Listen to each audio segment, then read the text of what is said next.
Hello and welcome to the Terrarium Workshop in a Box tutorial. Follow the steps in this tutorial to ensure a beautiful, healthy, and self-sustaining ecosystem. Let's get into it. Right off the bat, the first thing you're going to want to do is to locate the two vertical lines running down the middle of your jar. Make sure they don't conceal the main view of your design. The first thing we're going to add is our false bottom layer. These clay spheres act as an insurance policy for your terrarium should you overwater it. If the system is overwatered, the water will find its way to the bottom via gravity and sit in this nutrient void chamber, preventing the growth of mold.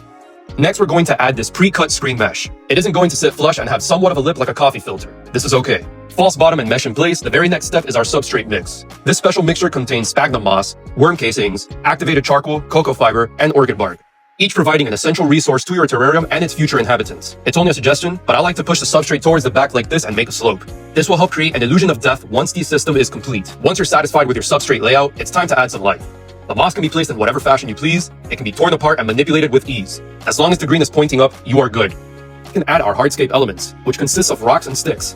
These can be placed vertically like this to create the illusion of a miniature forest. Alright, next up we are adding plant propagations to add even more life and oxygen to our ecosystem. Make sure to spread these a pretty good distance apart, about 2 or 3 inches away from one another, so that the plants do not compete underground. Other than that, feel free to place them however you like. Time to hydrate. Add water to rejuvenate your flora with the included spray bottle. Fill all the way with spring water preferably, and spray the entire bottle throughout your system. Remember, if you must add water, spray it, never pour it. Use the sponge tool as a windshield wiper to keep your front view crystal clear. Terrariums often serve as a lasting time capsule, holding personal mementos or meaningful decorations. Today, I'll be adding my favorite Pokemon, Ivysaur, along with a small crystal my grandma gave me. Feel free to add any mementos that you would like. And that's it. Your ecosystem is now ready to thrive. All it needs now is light.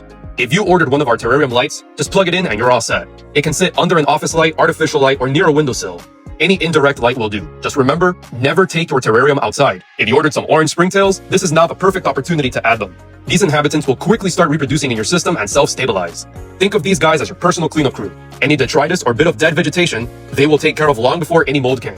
If you did not order orange springtails, there are most certainly wild-type springtails found throughout your system that likely came hitchhiking in the substrate. These guys are equally as effective, just a lot shyer and tiny. Thanks for watching, and I hope you enjoyed.